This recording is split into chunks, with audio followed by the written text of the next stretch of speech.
গোরক্ষা বা গো পালন করতে শিলপ্রপাত খুবই আগ্রহী। আজ সকালে তিনি অক্ষয়ানন্দ স্বামীকে বাড়তি জমিতে একখানা ছাউনি বানিয়ে 70 কয়েকটা গাভী কিনতে বলেছেন। আমাদের প্রচার কার্যের জন্য তিনি এটিকে একটি গুরুত্বপূর্ণ দিক বলে মনে করেন।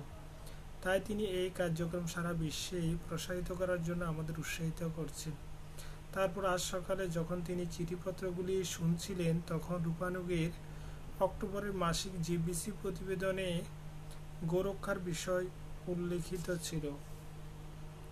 সমস্ত জিবিসি সদস্যদেরকে বিস্তারিত মাসিক প্রতিবেদন উপস্থাপন করতে হয়। শিলপ্রপাত তা বেশ মনোযোগ সহকারে শ্রবণ করে।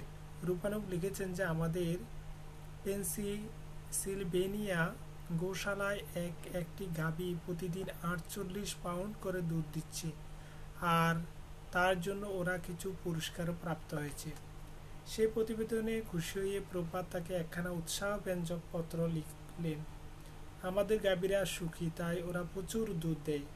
বৈদিক সভ্যতায় সমস্ত প্রাণীদেরই, বিশেষত গাভীকে পালন করা হয়, কেননা ওরা দুগ্ধ প্রদানের মাধ্যমে মনুষ্য সমাজের অত্যন্ত মূল্যবান সেবা করছে। এছাড়া কেউ স্বাস্থ্যবান ও বলবান হতে পারে না। তোমাদের দেশে কুকুরকে রক্ষা করা হয় আর গাভীদেরকে হত্যা করা হয়।